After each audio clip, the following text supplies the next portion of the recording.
Hey, good morning, everybody. I'm Ryan. We're here with Grant Kemp for another episode of Grant Teach Me Something. This is episode 9. Mm-hmm. We've already done 8 of these things, and now we're on the 9th. That's how numbers work. I know.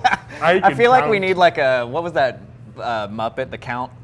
1. Anyway, so last week we did a numbers-heavy episode on what do you need to retire, how many houses you need to get. This episode is kind of a part 2, but is it a standalone episode, or do people really need to have watched the first episode to really know what's going on? It's pretty well standalone, but I do encourage you to go back and watch episode 1. So here's how it kind of separates out. Is episode 1, what we did is we talked about... And by 1, he means episode 8. Episode 8, yeah, I'm sorry. The part 1, I should say. Part 1 of this last week, which you should check out, we talked about retirement planning and figuring out, how many years is it from now until you want to be able to retire? And then what does that mean to you? How much cash flow do you need to be getting at that point in time? And then we factored in things like inflation and what does that really mean you need your portfolio to be providing for you. How many staff you need to run your portfolio. Exactly, all that kind of stuff. So we kind of go into details on that. What I'm going to do this week is we're piggybacking off of that. And again, it is standalone in the sense that this is very important as a skill to have just in general. But what we're going to talk about is, okay, so if you're building your portfolio based off of seller finance properties, which I encourage you to do, and I'm a big fan of, you've got a 30-year time frame on those, right? Because if you give a 30-year note to somebody, your cash flow stops in 30 years. Well, if you want to be retired for more than 30 years, you need to sprinkle some rentals in there, some stuff that's going to last. Just pepper it to get the Salt Bay. Yeah. Memeing. So we sprinkle some rentals in there so that when your cash flow dries up from those owner-financed properties, you've got some free and clear rentals. Because hopefully you'll be living past 30 years. I hope. And the thing is that there's going to be people watching this video. I've got students that are in their late 50s and 60s that are like, whatever, I'm going to get a 30-year note and I'm happy. I'm going to do that for the next few years. But just thinking in terms of building wealth for future generations of your family, yes, you get amass incredible amounts of wealth with the seller finance and owner finance, but the rentals and the portfolio and the buy and hold strategy, that's better for your future duration. Absolutely, and that's one of the big reasons why I'm putting them in there. Is because I want to retire in 10 years. There you go. And so now that would make me 40. And I want to live more than 70 years old, So I do need rentals to last me past in my retirement. But I also want to be able to pass something on to my son. And if I have other kids and that kind of stuff, leave a legacy behind. And real estate really allows you to do that. So what I want to do is I want to dive in and let's talk about what that means. And what I'm doing is I'm using cash flow for accelerated payoffs of loans to get free and clear properties. Because here's the thing is that I think there's a big mistake in real estate for especially new investors. New investors say, hey, I see this rich guy that has rentals. He must have got rich off of rentals. And I'm here to tell you, no one gets rich off of rentals. You get rich and then you get rentals. Rentals are not the magic unicorn that everybody thinks they are. And there's just so much crud that goes on with them. But they are wonderful when they're paid off. When they're paid off, that's when you really get that big benefit that everybody thinks that a rental is. And an appreciation does help, and they do have their place. And I'm not here to crap on rentals, even though I'm crapping on rentals, but they have their place. Let's mix them in properly, okay? Let's get to that point where they are paid off. Let's not count on making any money on those rentals until they're paid off. But then when they're paid off, we've got a pretty sweet deal with appreciation helping us out and all that kind of stuff. Now, but what about Bitcoin? Like, that seems like that's legit. That's a legit retirement strategy. You know why? Because Bitcoin has electrolytes. Subtle insider joke there for the people that know. Yeah, Idiocracy. I'm gonna sell you out there. It's a good movie. You should watch it. But yeah, Bitcoin is funny. I actually have Grant Coin. If y'all want to just PayPal me, I will give you a percentage of the Grant Coin with whoever gives me the most money. Anyway, my bad for derailing us. Okay, so here's what I'm going to do is let's talk about it, okay? So again, just to preface, I'm going to say let's build our portfolio with wraparound mortgages, meaning that I don't care how you acquire the property financially, if that's a subject to deal, which we're going to be talking about subject to next week, or if that's with other, maybe you've got bank financing or cash And or is anything that, and like with that. the goal of each deal to make $300 to $350 per deal? Correct, yeah. In this market? Right. Or whatever your average Right. is? Yeah, so my average is about $350 per door on a wraparound mortgage. So that's Okay. what we're going to use for our number as we evaluate today. We're going to say each door that we buy and wrap. And a wraparound mortgage, what that means is just you bought the house at $70,000 and you're going to sell the house at $100,000 and you're going to charge them more on a monthly basis than you're having to pay on a monthly basis. You're wrapping around the underlying debt, and that'll be either 2 weeks or 3 weeks from now that we talk about. It'll follow up the Subject 2 series. So we are going to go into wraparounds. We're going to make $350 a door. And the nice thing about wraparounds and owner financing is that you are the mortgage for your buyer at that point in time. You're not a landlord. So the joke that I said last week, and I always tell people, is mentally or even physically, if you want to look weird in the middle of Starbucks right now, raise your hand if you have a mortgage on your house, and keep your hand raised if you've ever called that mortgage company and told them that your toilet was leaking. Right? The mortgage company doesn't care. They don't care. They want their money every month. So we are doing the same thing. We are the mortgage company. We're going to become the mortgage company for people. That way, that $350 a month cash flow that we get is real cash flow. Whereas with the rental, if you're getting a spread of $400 every month, you have to factor in vacancies, taxes, repairs, absolutely, et cetera, et cetera. Which is precisely why I say don't count on making any money on your rentals until you've got them paid off, or at least significantly paid down. Just to give my, or you have enough to where the bulk income kind of can take care of this one over here that's being negative right now. So we are going to start off saying every door is going to make us $350 a month, okay? Now, to simplify all of this for you guys, I've looked at what my students typically respond with. I've looked at the responses of last week, and typically people want to retire in about 10 years, and they want to be making about $14,000 a month. Whenever they do that, okay? So those are the numbers that I'm going to use for this. And the short story of it is the end of last week's video, but the short story of it is that really that means you've got to buy a house a quarter. You've got to buy 4 houses a year to be in a position where you're going to have cash flow coming in of $14,000 a month that's passive in 10 years. Now, that is if you're not staffing to try and build bigger, that is using a third-party loan service or that kind of stuff. If you watched the video from last week, I tell you my goals, and I talk about my goals, which can be lofty comparative to what somebody else might want, but I like staffing. I like building a machine. I like having something run, so that's where my goals have led. But if you just want to have somebody else service it, buy some houses, get that cash flow coming in, 4 houses a year, you're going to get to that $14,000 a month mark in 10 years, which is a pretty achievable goal, right? It's very easy to get, especially if you're one of those wholesalers out there, Subject 2 deals, you're passing them up all the time. We had, it's a different strategy, but Jamie Burleson, Wooly was in here yesterday, and literally in 2017, she bought 102 properties. So if she could do wholesaling, flipping, and a couple for rentals. But if she can do that with a year and a half, 2 years under her belt, amass that many deals. Yeah.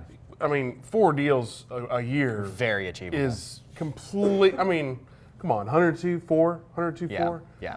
Step your game up. I'd jump off a bridge if I only bought 4 houses in a year. Don't say that. That's not funny. That's not. I shouldn't joke about that. I'm sorry. That was classless. I don't want to lose you.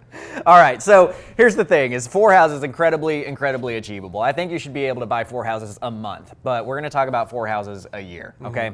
So let's go over to the whiteboard. But before we do that, yes, I do want to say if you have questions, because in all the shows that we do here, we try to keep it up, we try to keep it entertaining, we try to do those knowledge bombs. One thing with Grant, we do get a little bit more technical, a little bit more numbers happy. So if you have questions, if you need us to reverse and go back and further explain, just drop a comment below and be like, Grant, hold up. Yeah. XYZ, come on, help me out there. So this is meant to be an interactive, absolutely, join conversation type thing. So if you have questions, drop them in the comments so that way we can pause, address that, and then move forward. Furthermore, give us a like. It's free. Come on, help us. And then also share it. We would greatly appreciate your help. Right, absolutely. Cool. And I do want to just reiterate that point. Love questions. Keep them coming. We will. Do not feel bad about questions. It's one of my favorite things. I like knowing that people are getting involved. So let's get over here and let's kind of set our baseline, okay? So what is our baseline that we're working off of? Well, we are going to be wrapping a note Okay, and our mortgage is $90,000. So if you want to write up in this corner over here, we're going to take up the board $90,000 and actually kind of make it a little bit smaller because we're going to take up the majority of the board. This is going to be kind of our baseline. $90,000, and we're going to be selling that to our buyer at 9.5%. Okay, so $90,000 at 9.5%, and we are going to be doing that for a 30-year note. You said 9.5%? 9.5, and I'll just do /360 or 30 years, whichever you want to do. 30 years? And that equals a payment of $756.77. I want to make sure I'm looking at the right camera. I'm looking at this camera, I'm looking at this camera. Okay, here we go. 87? 56.77. 77 monthly? Monthly. So that's what somebody's paying us on a monthly income basis, right? So then what we want to do at that point in time is we want to look at how did we acquire that property. Well, we acquired that property on a debt of $68,000. So this is the sale side. This is the sale side. And this, again, this is our baseline. This is what our basis of all of our numbers are going to be running off of. And please, if we need to slow down, just let us know. But we acquired it with debt of $68,000 at 4.5% for 22 years. Now, this is a very typical way of our deals working, right? This is very average. And this is why I'm putting this up here, is just to kind of give you an idea of what that looks like. Now, the payment on this guy is going to be $406.22.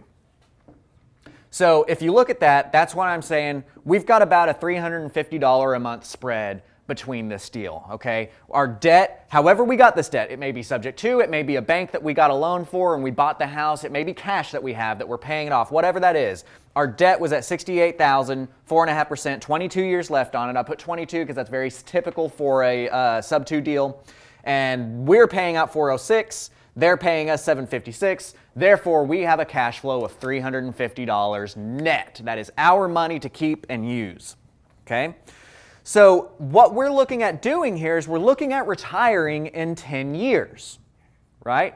We want to retire in 10 years. So if we retire in 10 years and we want a cash flow of $14,000 coming in, then we need to be buying 4 of these a year, okay? 4 of these a year is what we're going to be purchasing there. Now, that is very cheap. Now, I saved y'all some time because these are number heavy. I don't want to make you guys crunch numbers. I just want you guys to understand the benefits of what's going on here. So I spent a couple hours last night running a bunch of numbers. I've got them noted on my iPad. So I'm going to be checking my numbers here so that we're not up here just running on a calculator all day. Screenshot. Yeah, so screenshot this. 4 a year, $350 a month. Now, to get $14,000, that means that we would have 40 houses in our portfolio, right? To get $14,000 coming in cash flow on rentals, I'm going to say that we want to be netting $1,400 a month per rental. I'm going off of the Dallas median price of a home, which this year is $175,000 is our median price. So I say, okay, if you've got a $175,000 house, you should be able to net about $1,400 a month. In your, you might be renting it for $1,700 or $1,750, but you've got taxes and insurance that come out of that. You should be gross net of about $1,400 a month. So with those numbers in mind, I'm going to say we need about 10 rentals at the end of that 10 years, or we need 10 rentals in our portfolio to be meeting that $14,000 a month income that we're looking to get, right? So what we're going to do is we're going to fill our portfolio with a bunch of these guys where we don't have to worry about repairs, where we've got net numbers, where we can really count on our income coming in. And then we're going to use the money that we get from this to start paying our rentals off. We're not going to anticipate making any money on those rentals until this portfolio is starting to taper out and die. So on that, what that means is you can't go out and all of a sudden start buying the Lambos, buy the Bentleys. You want to make sure you're securing your future versus securing your fun needs at the moment. And I'm really glad that you pointed that out because that's one of the things I wanted to talk about. As we get into this, I'm going to show you there's going to be a point in time in several years where we're making almost $24,000 in extra payments to homes, right? which means that's $24,000 that you actually have discretionary spending on. Like, you could actually be like, okay, well, here's another $24,000. I'm going to go rent a Lambo and look really cool downtown. But don't. We want to say, look, we got to be disciplined about this. We want $14,000 a month. We're counting on $14,000 a month. Everything else that we're going to get on top of that, we're going to use to buy down our debt. We're going to use to pay off these properties so that we can live later completely relaxed on a beach in whatever, Cozumel, and just relaxing, right? You act like you've never been to a beach. Yo, what is You're this? like, At a beach in this place. Some place. Some really nice places in Galveston. Sun, there was one time that I went to sand. Galveston and I didn't get my foot cut on glass. I'm going to go back to that Water. spot. So, You want me to erase this yeah, now? so let's go ahead and erase this. Now that we've got this understanding of what we're looking at, we're going to erase this. One thing that I want to point out is that with this model, what we've just seen is that, okay, so we're lending our money to somebody, we're selling it to them with owner financing, they're paying us 90, we're paying 68. That means that we have an equity spread from the start per property of $22,000, right? We owe the bank 68, somebody owes us 90. There's a $22,000 spread there in equity. That goes towards your net worth. This is net worth building, okay? Now, a cool thing about owner financing is that while we don't get appreciation and raise of rent, that kind of thing that you might get out of a rental, You mean the ongoing debate you and Daniel have? It's not even a debate. I agree. I mean, that's why everything has its place. The pros of doing seller financing, you don't deal with repairs. You don't deal with tenants, toilets, and trash. The cons is you don't get to depreciate anything because it's not your asset. You don't get appreciation of that property as appreciation goes up because it's not your asset, right? The rent being raised, that doesn't happen. You've got them on a fixed rate on a mortgage, right? So there's pros and cons on both sides. But I'm sorry, what was that? And you're on the losing side of inflation. You're on the losing side of inflation, right? You've got $350 a month coming in. But Mr. Moore, if you would have watched last week, you would learn we build that in. Yes. Right? We're counting for, we know that inflation is going to hit, right? And we know that inflation is going to make my monthly cash flow dollar worth less in the future. So let's buy enough houses to be prepared for what that inflation number is in the future to make up for that. So what I wanted to point out here, though, is we're starting with $22,000 in our net worth on this one property. But the cool thing is that as we're paying our debt down on our underlying liens, we're paying that down at 4.25%. What do we do? 4.5%, which is very average. So wait, real quick, because earlier you're saying you're paying down your rentals. Are you saying you also want to pay down your sub twos as well? Yeah, we're gonna pay down a few wraps. Okay. And then we're gonna. I either missed that or we haven't gotten that. Yes. Sorry. You're very in tune to what's going on here. So here's something that I want to show you guys. You may or may not have seen what an amortization schedule looks like. Those suck. Oh, do they? Okay, good. Amortization is that's how mortgages work. It's how car loans work. Anytime that you've got a loan where you've got the same payment every month over a period of time to pay it down, that's an amortization. The way that it looks when you look at an amortization schedule is you're going to see something along the lines of this, okay? And this is a percent of your payment from 0 to 100, and this is time. You like that, guys? This is why Ryan draws for us. So we've got maybe a 30-year note here, and what I want to show you guys is that at the beginning, this line right here, this is your interest. At the beginning, about 87% of your payment is going purely towards interest, and you're barely touching that principal. As time moves on, you start paying more and more of that principal balance, and less of that payment goes towards your interest, okay? So the cool thing that we're going to leverage with this knowledge is the fact that when we're paying our debt, whether that might be subject to debt or bank debt or whatever, when we're paying our debt, we've got it factored in at 4.5%, which is very typical. So if we have a 4.5% mortgage, this line actually becomes much more steep for us because we're not having to pay as much of that payment towards interest, and it might curve a little bit sooner.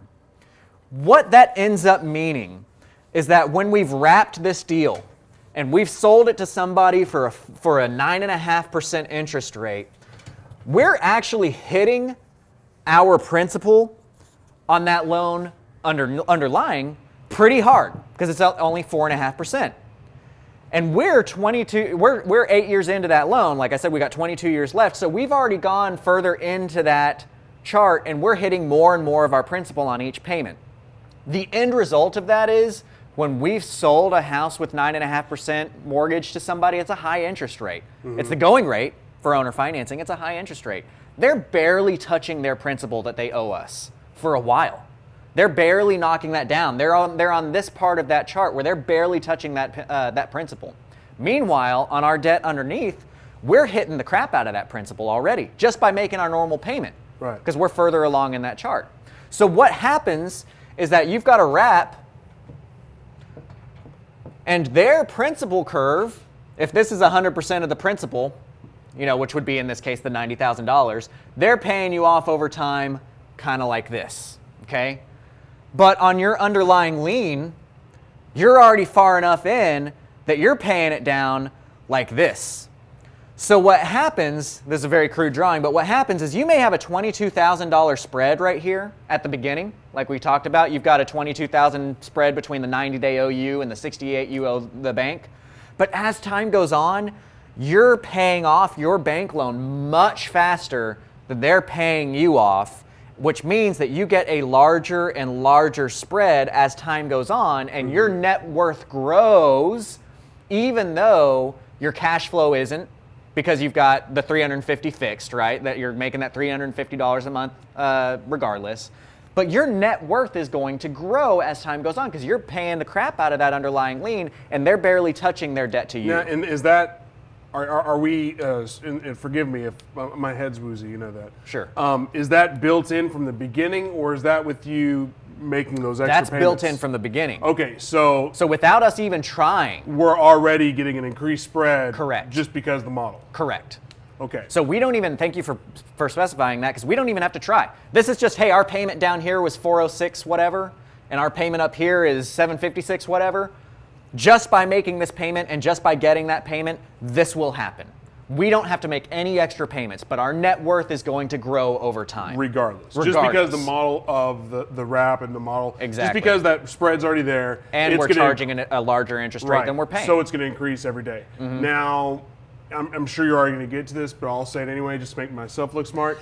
Now, instead of paying that for whatever, what if I've been paying $600? What if I'm taking those profits from all my wholesaling and I'm dumping them in them? Exactly. How does that affect That is exactly what we want to do. So now that we understand that that exists, that we're already going to be gaining our net worth without having to do anything, one of the things that we need to start thinking about is how do we want to start accelerating payoffs of these guys, right? So let me point something out. Without you even touching it, without you even having to try by doing accelerating payoffs, you started off with a equity spread of $22,000 on your property on year one.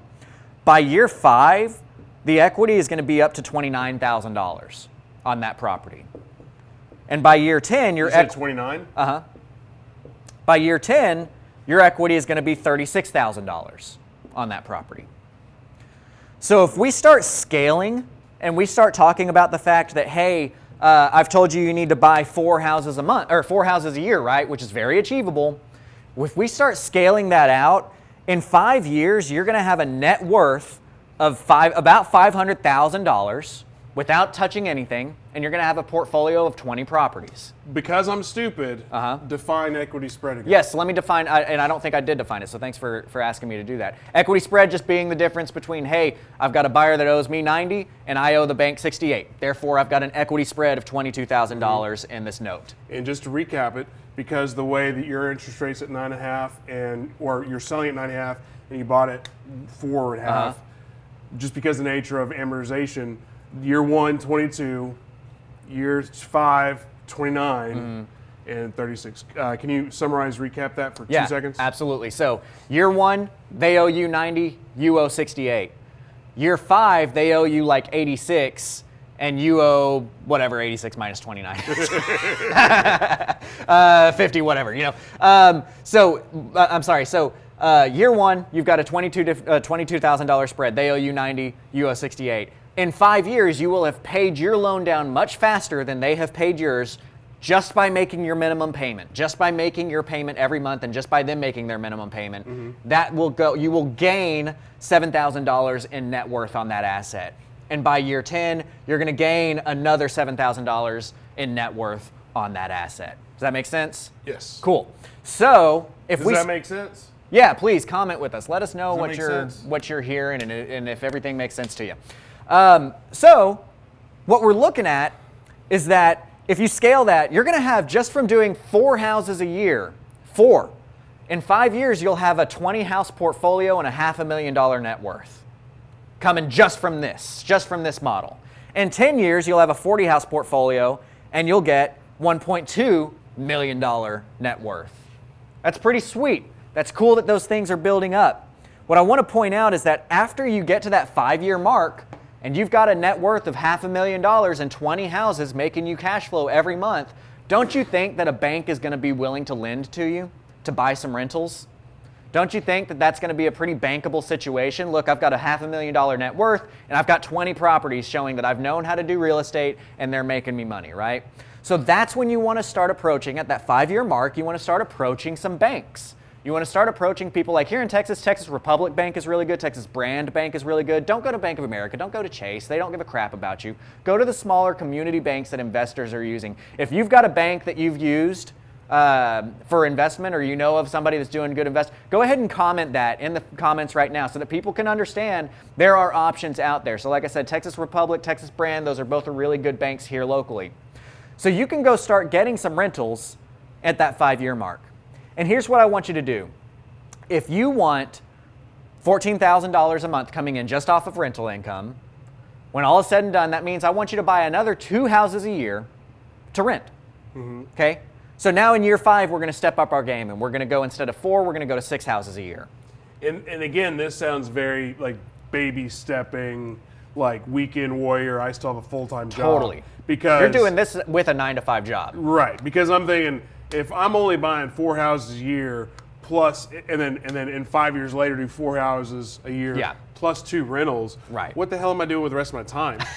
Yeah. Like, I mean, there's only so much Netflix. Yeah, exactly. You know? And that's one of the things, that's why I'm pointing it out like this, is that these are so achievable. You are, like, and I'll just back up. If you watched last week's video, my goal is that I want to buy 175 properties, or I want to have a portfolio of 175 properties to be able to say, I'm going to turn around and just say, whatever, I don't want. And all of that means is I just need to buy a property or 2 a month. Right. Right? That's a property 2 a month. And that's more, but that's still only 12 to 24 properties in a year, which again, are down years, are years that we buy 20 or 25 properties, right? We should be buying 50, 75. Jamie did 102 last year. There are big numbers out there, but I don't want you to get intimidated by that. If you do have a job and say, gosh, all these guys have so much money, they're able to do it, and blah, blah, blah, blah, blah. I didn't start with money. I came from the ghetto. I had gang signs tattooed on, I'm sorry. I was going to say tattooed?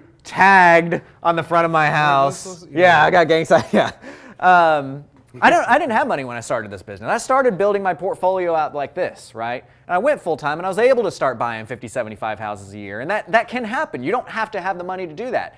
But I don't want to chase you away by saying, look, you got to buy 3 houses a month in order to get all this staffing and blah, blah, blah. You should know you can retire very comfortably in 10 years off of buying a house a quarter. But first, spend $997 at our weekend retreat that we do or do not have.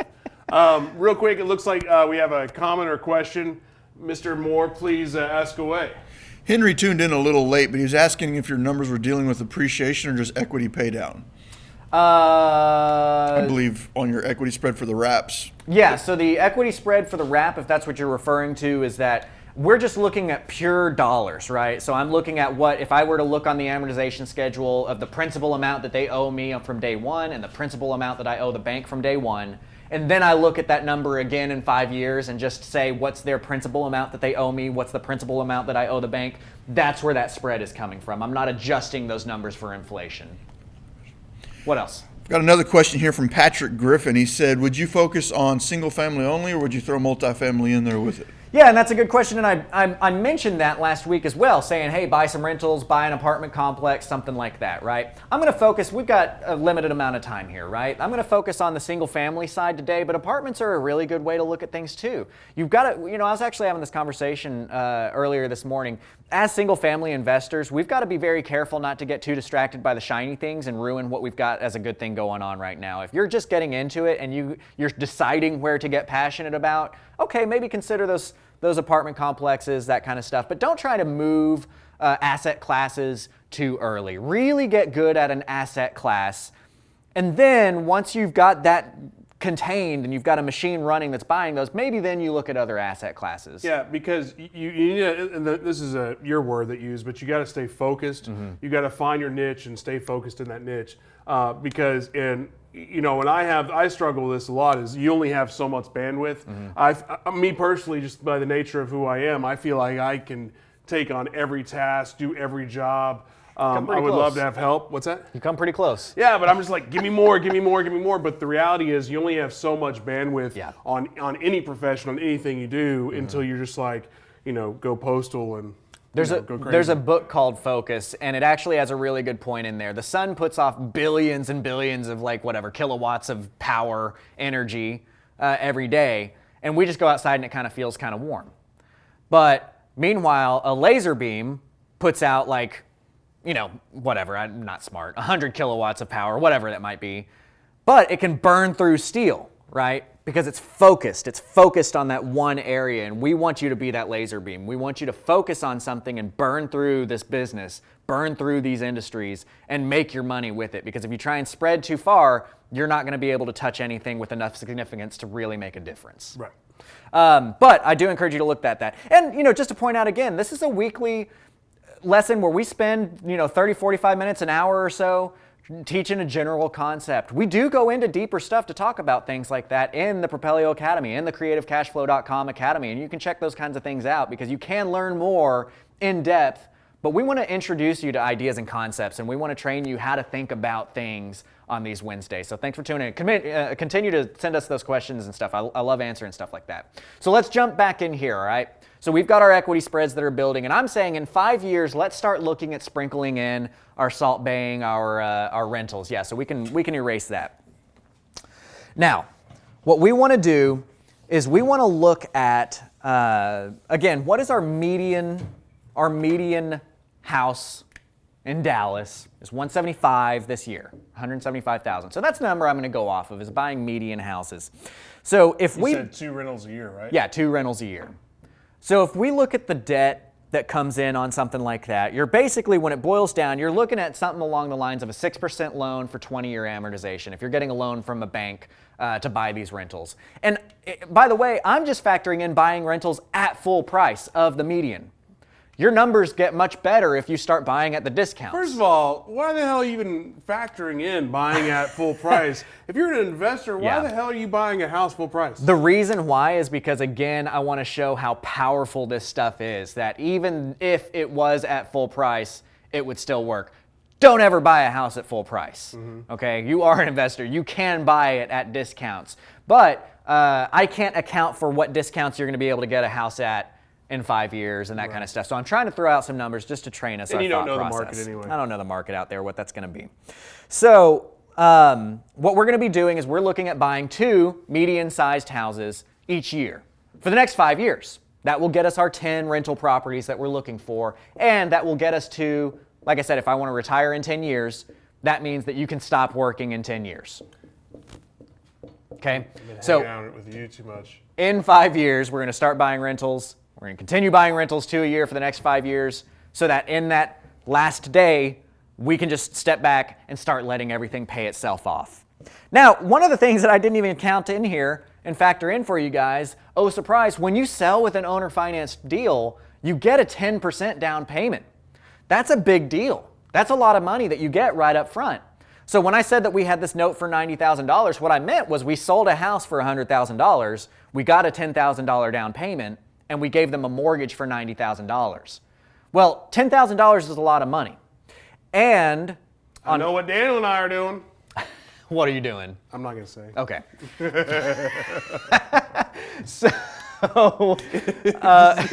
So with that 10,000, Just kidding. one of the things that we factor in is I'm going to pay a real estate agent about 3% to find me that buyer, that owner financed buyer. Okay.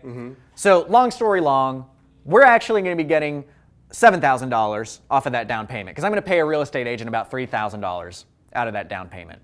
So if I'm getting $7,000 more per property that I've bought this entire time, what that essentially means is I can just throw that all towards debt buy down, like we were talking about, on the underlying liens, and by that 10-year mark, you're going to have 4 free and clear properties. 4 of those mortgages that you've done will become free and clear for you. So that opens up $1,628 a month of income on top of the $350 that we were wanting to keep. Okay, so we're going to keep making that $350 a month because that's the money that we've counted on. But by paying off the underlying debt, now we can throw $1,600 towards other debt and start paying that debt down. Everybody follow me with that? Are you following me? Okay. So, I'm stupid. No, you're not at all. So, I mean, I follow, but In that- I'm this is for them. I'm playing stupid for everybody else, so they don't have to. In the 10 I know where years. he's at. I got this. In the 10 years that we're buying houses, we're buying 4 houses a month, right? I'm sorry, 4 houses a year. Correct. Each one of those houses, For 5 years. for the whole 10 years, we're gonna buy 4 houses a year, or 4 houses a year. Each one of those houses, you're gonna get a $7,000 down payment on net. Money that you can spend on whatever you wanna spend. Which is $28,000. Ooh. If you 4 times 7. He's got math. Yep. If we use that money, not for our own benefit, not to go buy a Lamborghini, but if we use that money wisely, we're going to use that money to pay off the mortgages that we owe. Because we want to get rid of the debt that we have, but still have people owing us money by getting rid of that debt. So what we've got is our wrap. The wrap, when we sell to somebody, rar, they owe us $50 or $756.77. And on that note, I just want to point out, if this man can do it, so can you. He can't even spell rap. Anyway. So somebody owes you $756, you owe the bank $406. What we're going to do is we're going to take that $7,000 of property every year, and we're going to apply it to that mortgage, this one right here. We're going to pay these houses down, right? So in 10 years, when you want to retire, you're going to have a portfolio of 40 houses because you bought 4 a year for 10 years. 4 of those houses, you're going to get rid of this debt entirely just by using the down payment that you got when you sold the note or when you sold the house to your buyer. Are you following me with that? Yeah, but are you only able to do 4 in 10 years? It's going to take the 10 years of $7,000 each to pay off all of this debt and own these free and clear. Because remember, each one of these was $68,000. Got it. Right? So we're paying that $68,000 off on 4 properties in this next 10 years. So in 10 years' time, only 4 of the 40, so I still have 36 houses that still have this underlying lien, but 4 of them I'm getting $756 free and clear. Absolutely. Got it. So what we're going to do is, remember, the thing that we were shooting for here is we wanted this $350. We wanted that cash flow. That's the money that we want to live on. That's what we are counting on. So we're going to keep that $350 coming to us. We're not going to hurt ourselves by doing this. What we're rather going to do is, now that we've paid off that $68,000, instead of paying the bank $406.22, we're going to use that $406.22 to start paying other debt down. Okay? Would you use that to pay more of the first few houses? Actually, what we're going to do is we're going to use that to start paying our rentals off. Got it. Okay? So we got that debt on those rentals. Now we've got 10 rentals that we're not counting on making any money off of. Remember, I don't want you to count on making any money on your rental yet. And we're going to use all the money that we've got from paying those houses off to pay those rentals down. Now, on your rentals, what kind of note are you doing? A 10-year, a 15-year, a 30-year? Typically, what you're going to be looking at on a commercial loan like that is you're looking at like a 20-year amortization at about 6%. Lots of times they'll have a 5-year balloon in there where they can adjust it, but that's basically what we're running off of. When I run these numbers, I'm doing a 20-year amort 6%. Okay. So what this means is you've got now, once these properties are paid off, you've got another $1,600 a month that you can use to buy down that rental. And what that translates to is that you will have your first rental. If you start buying houses this quarter, you buy your first house this quarter, okay? You'll have your first rental free and clear, paid off by 2033. If you start using all of this debt that you've paid off to buy down your other rentals, So 15 years. in 15 years, you will have bought down your first rental and have a free and clear rental. So now you've got 4 free and clear owner financed properties and 1 free and clear rental. Okay? What we're going to do at that point in time, and I did factor in inflation for this, is I say, because that's one of the big great benefits of a rental, right? As rental, you get appreciation on the property. So if we got normal appreciation, which we should hope to get 4 or 5% of appreciation on properties every year if you average them out. We've seen a lot more of that recently, but if you average it out over a 60-year period, it's about 5%. So that's the number I used. If our property appreciates by 5% a year, as we would hope it would, the rental, well, we're also going to get larger rent coming in, right? So whereas right now I was counting on $1,400 a month, by 2033, that rent would be equivalent to about $2,500 a month. Does that make sense? Yeah, In but, 2030, you shouldn't be able, you should be making future plans on what ifs, though. well, Should but you? these are conservative what ifs. Okay. So I've factored in a conservative appreciation and a conservative, what would I charge, what would the equivalent rent be in 2033 from a $1,400 rent today? The equivalent rent in 2033 is going to be $2,500. Does that make sense? Yes. So the equivalent rent in 2033 is going to be $2,500. Well, here's the cool thing. Even though that number has gone up, our debt numbers are still based off of today, right? Because that's a fixed rate. We got a fixed 4.5%. So I can now take that $2,500 a month that I'm getting in rent on my free and clear property, and guess what? Pay down another property. So what we're going to do is we're going to continue that roll, okay? Every time we pay off a rental, we're going to take all of its rent and we're going to start paying off the next rental. And we're going to take all of that rent and we're going to start paying off the next rental, and all of that rent and start paying off the next rental. What that means is that by the end of, by May of 2036, you will have all 10 of your rentals paid off. So in a 3-year time frame, you went from you're getting your first paid off, to now you have all 10 paid off. Exactly. That's a pretty significant. It is timeline. significant because that is the power of accelerated payoffs. We're hitting principal. We're using those rents that are coming in. We're using our paid off owner financed mortgages that are coming in to pay down our principal. Is this one better? Well, it's green. Okay, I didn't know. For green. I was going for the other color. These cost like $30 and they suck. So I'm just going to write that down. First property.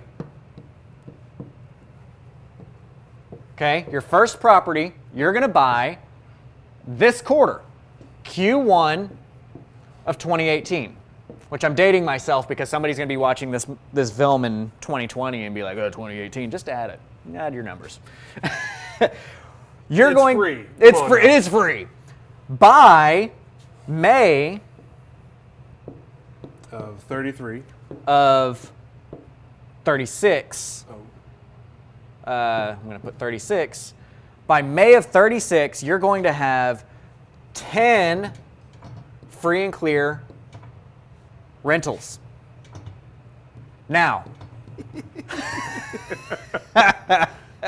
FC Rent. That's the new. That's like New York's soccer team, like FC Dallas, FC Rent. Okay. So, by 2036, you have a total monthly cash flow. Get this, of $39,000. 18 years from now, by doing this model that I just threw out, you're going to have a monthly cash flow of $39,000. We were just shooting for 14, right? Now, some of that cash flow is coming from owner-financed mortgages, and guess what? Owner-financed mortgages have a time frame. Because if you sell an owner-financed mortgage in 2018, that's going to keep giving you income until 2048. So let me throw a wrench in everything, Uh-oh. and you're not prepared for this, and you may cringe at me for asking this. Uh-oh. Last week's video, you were talking about retire in 10 years. Right.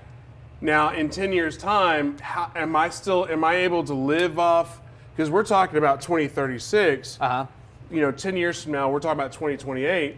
In 2028, am I able to still live off some of this number? Are you factoring in taking your 15 or whatever inflation number that is off the top? Absolutely am. And then all of these numbers are numbers we never touch that $350 a month that we're getting. Because that's going towards your livelihood. Yes, that $350 a month per door, that's your money. So we're never touching that. So the only thing we're talking about is the gravy, the cream. Right. The money that we were previously paying to banks, we're going to use that money to pay off more assets. Excellent. We're going to keep our $350 a month. That's the beauty of this. Is we're making the money that we want to make. We're making that, y'all have told me $14,000 is about average of what you're looking for. You're going to make that $14,000 all through this time while you're paying other things off. And then by May of 2036, because of doing accelerated payoffs and sprinkling in these rentals, now you've got a $39,000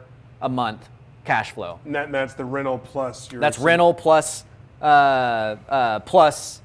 the owner finance portfolio. So this may be the most stupid light bulb of all time, but I'll say it because why not? The whole point of 2036 is because right now you're doing all those notes on a 30-year note, and in 30 years' time, they're done. You're not getting more money. Right. But in 2036, that's to, hey, by the way, you're still getting that money because even though the sub-2, the wrap deals are gone, you still have your rental portfolio, and now that kicks in. Well, it's always been kicking in, but now you can live off that solely, even though you lost your majority of your money. Because let's approach that, and then we'll get a question because I want to approach this topic right here. Remember, if you buy a house Q1 of 2018, that income from the mortgage is going to happen until 2048, right? You've got a 30-year mortgage on that, so you've got till 2048. So you've got a little bit of time between 36 and 48 where you're double dipping. You're going to be making all your money from your rentals, and you're going to be making money from your owner finance mortgages. More rentals. So you can buy more rentals. You get can your Lambo. This is when you go get your Lambo. This is when you do that because if you look at the next period of time between 36 and 48, your cash flow will, at the height, actually turn into $52,000 a month because you're double dipping for a short period of time where you've got underlying liens just naturally getting paid off on your owner financed mortgages. Even though you're not accelerating their payoffs, they're just naturally paying off because they only had 22 years left, right? When we bought the house, we got a 22-year debt underlying. So those get naturally paid off, and you've still got income coming in from your wrap. At its height, you'll be making $52,000 a month. In all this math that you're throwing out here quick here and there, that's still assuming in 10 years' time, Q2 of 2028, whatever 10 years is, you stop working altogether. You stop working. And the only work you're doing is, I need to take this payment and pay it over here. Right. Got it. Which, by the way, that's one of the reasons why I shoot for staff.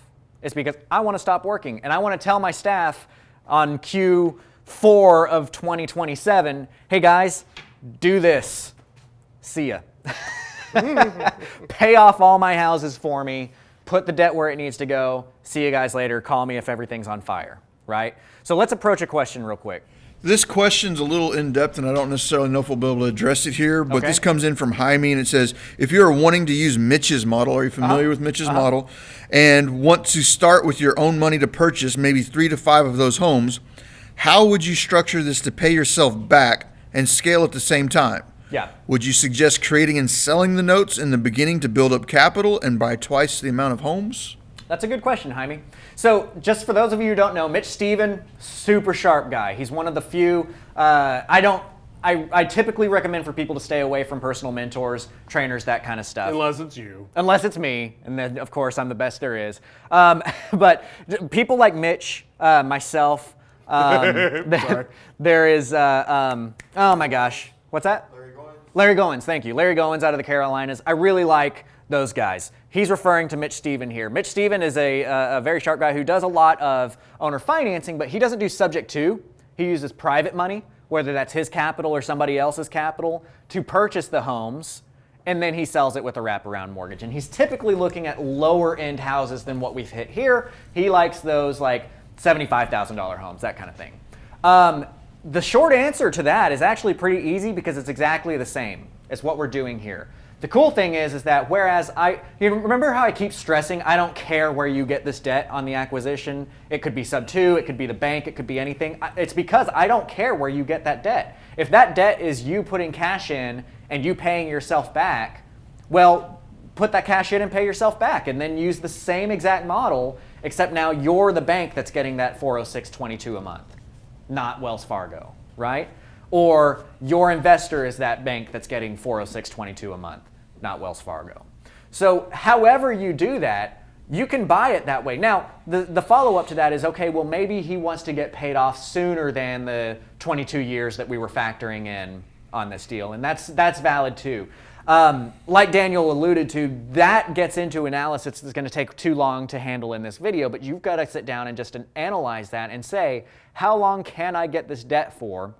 If you can get that loan for a 10-year loan, okay, maybe you're acquiring it from your private investor on a 10-year term, maybe you don't have to do any accelerated payoffs because it's going to get paid off in 10 years anyway.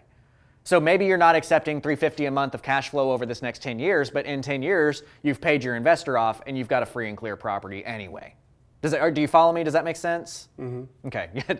Is that a yes? That's really a no? Dayquil is kicking in. So the short answer is it's the exact same model. You just need to check what is your debt and how can you apply your cash flow to paying off that debt in time. But everything is going to be the same. Okay?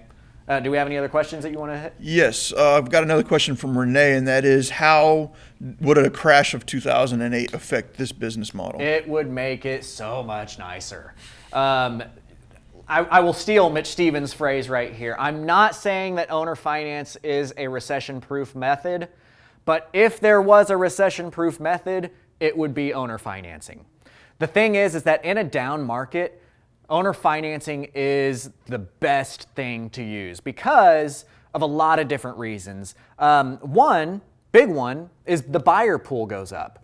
In a down market, in a recession, people stop being able to get money from banks. But guess what? There's still a lot of people that have $10,000, $20,000, $30,000 in their bank and they want to own a house. Mm-hmm. So if none of the banks are lending and you are, guess what? You're more marketable at that point in time. Here's another thing is right before a crash, all the property values are going up and up and up and up and up and up and up, right? So somebody might buy a house right here at $200,000, and then in 2 years, that house is only worth $190,000. They can't sell that house on the open market. They can't use a realtor or else they have to bring money to the table to close. But guess what? You can buy that house with subject to real easily, go in there, take over on their payments, and then sell it for $190,000, $200,000 to an owner-financed buyer and make your money that way. So recessions are actually great for us. It's a funny story. You know, most people you hear about get into real estate and then the recession happens and they're running around with their hair caught on fire wondering how the heck they're going to make money. That was me when the market got good. I learned how to do this business in a recession. I learned how to do this business in the down market. 2015, January rolled around and like within a matter of 45 days, it went from when houses were on the market for 6 to 8 months to they were getting sold in a day or two. Mm-hmm. And I was having to run around with my head cut off like, how the heck, what happened to all my money? How do I do this? And it took me some time. I can't find your houses. I don't know how to do a good market. It took me some time. Damn wholesalers got them already. I know. But now that we figured out and actually I count that as a blessing because I've learned models that work in a recession and models that work in a strong market. Mm-hmm. But to answer your question in the longest way possible, you will do even better in the recession. Okay, so heading back over here. What we're looking at here is in 36, you've got these 10 free and clear properties, but you've still got owner financed income coming in till 2048. Mm-hmm. During that period of time, at the height in 2048, when you still have all of your owner financed properties coming in, you're going to be making $52,000 a month. At 2049, you're going to start having some of your owner-financed buyers pay their mortgage off, right? So you're going to start losing some of that income. All the while, more underlying debt is being paid off. When it's said and done, during that next period of time, your cash flow starts going down to where ultimately in 2058, okay, 2058 meaning I want to retire in 10 years, so I'm retiring in 2028. And I've set up my last 30-year note in 2028, therefore it's going to last me till 2058. At that point in time, our cash flow goes down to $28,000 a month. Darn. And guess what? I factored in appreciation for the rentals only up until that 10-year mark. So between 2028 and 2058, you will have gotten another 30 years of appreciation on your rentals, another 30 years of those rent rates going up. So I'm saying you're going to get that $28,000 on your rentals on your 10 properties using a $2,500 a month rent, even though in 2058 that might be closer to $3,500 or $4,000 a month for that same property. And I just want to point out yet again, this is the bare minimum. I mean, if you're in this business, you probably are not going to do four houses a year. You're probably not going to stop at 10 rentals. Right. And then, because like again, in 2030 or in 2036, in this model, you've already got all your sub 2 houses or wrap houses. You've already got your 10 rentals paid off. You'll probably be bored as hell. Right. And If you know not how even to 2036, I mean in 2028, after the 10 years, you're probably still going to be buying more rentals. You're probably still buying more for wrap notes and whatnot. Right. And it just can grow even more and more and more. And we encourage you to do that. I mean, we really should be looking at what is a possible, what can you do? Don't look at what necessarily just what do you want to do, what is your minimum. I'm showing you minimums here because last week I talked about big numbers with what I wanted. This week we're talking about what can you do with a 9-to-5 job. That's a lot of money to be making over the 10 years. And people don't really fully grasp what you can get from real estate. You know, the power of it. We hear more millionaires have been made in real estate than anywhere else. And with this model, you're a millionaire in 5 years working a 9-to-5 job, right? That doesn't happen. That doesn't happen usually. So please remember to like and share. We want this video to get out there. We want you to understand that there's a lot of really cool options that you have. Propelio's done an awesome job here. I mean, I'm associated with Propelio only in the way that I like Propelio and I like what they're doing here, and I share a philosophy with them, which is there's a lot of gurus out there that are gonna give you their backstories and their rah-rah and make you feel really good about paying a lot of money for them. That's not the philosophy that's going on here. They're really doing a good job of bringing people like myself in who are successful in this business, who do have the experience, and we're willing to show you guys how this is all going. So, yeah, and if you've watched this entire video, you've probably noticed that the only ask we've given you is, hey, give us a like, give us a share, drop a comment. That said, if you need comps and you need lead lists, check out Propelio.com. Yes, exactly. And if you want more education, check out CreativeCashFlow.com. Sorry, I had to. So we're going to be wrapping up here. This is really cool stuff. I'd like for you guys to share with me. If you have any questions, let me know right now so that we can get those handled up for you. And then also, I'll keep monitoring this. You can tag me at CCF Mentors. Or add him as a friend. Or add me as a friend. Kemp. Yes, Grant Kemp. Grant Kemp, Kemp. And I'll be happy to answer questions as time is going on. Oh yeah, man, and you're not joking. It has been a floodgate of stuff. But welcome. It's fun. It's cool. I enjoy it. I really, like I said, I enjoy the friendships. I enjoy getting to know you guys out there. Well, excellent. Well, again, thank you again for tuning in. I hope you got information out of this. All these videos, the Grant Teach Me Something actually was just me going, hey, Grant, teach me something. Mm-hmm. You know, and it kind of evolved weekly, and it still does. So greatly appreciate you coming in here and doing this week to week. Absolutely. Like you said, we don't pay them, so, you know, hopefully you enjoy it. Yeah. If you have any questions, whether we're live or not, please drop them in. We'll try to get them answered. Wow. I'm watching our video trying to figure out. There you go, buddy. You know. He's a professional. Professional. You know, drop us a like, drop us a share. If you have questions in the future, drop them in. We're going to be here live tomorrow with the all-time best horror story ever. We were able to get Fred Robertson. I was going to ask if it was Fred. It's Fred. If you're a fan of the show, you can watch some of the videos. We actually had a wholesaler in a couple months ago, Connor Steinbrook, talking about wholesaling a house with a dead body in it and having face-to-face murder. Fred is actually the investor who bought that house and was face-to-face. Well, not face-to-face, but he was the one that bought the dead body. So we're able to get the part 2 of that story of dealing with all that chaos, Right. dealing with the lawyer issues with the tile company, and actually And the going- helicopters from the and the news. helicopters coming in. So Tune in. It's a good story. yeah, it's a amazing. Well, it's a shitty story for him, Well, but for fun us for who us. weren't involved, it's a great story. So you don't want to miss out on tomorrow. Also, if you're in the San Antonio market, again, Grant is actually going to be one of our sponsors on February 26th, the San Antonio REI meetup. We've got 160 plus Yeah, already it's going to be a signed good up, time. which And then I'm is going to be cool. doing a separate thing on the 27th as well. If you want to Sweet. learn more about the owner financing side of things, then we'll sign up for that too. But definitely check out the Propelio event because, again, they've got a dedication to really putting real content in front of you, and you should really take advantage of that. Yeah. So again, thanks again. We'll tune in tomorrow. Grant will be back next week for episode 10 of Grant Teach Me Something. Do you have an idea what we're learning next week? Yeah, we're going yet? to talk about subject 2 next week, so we're going to dive into subject 2. So mark your calendars next week, sub 2. Until then, we'll see you there.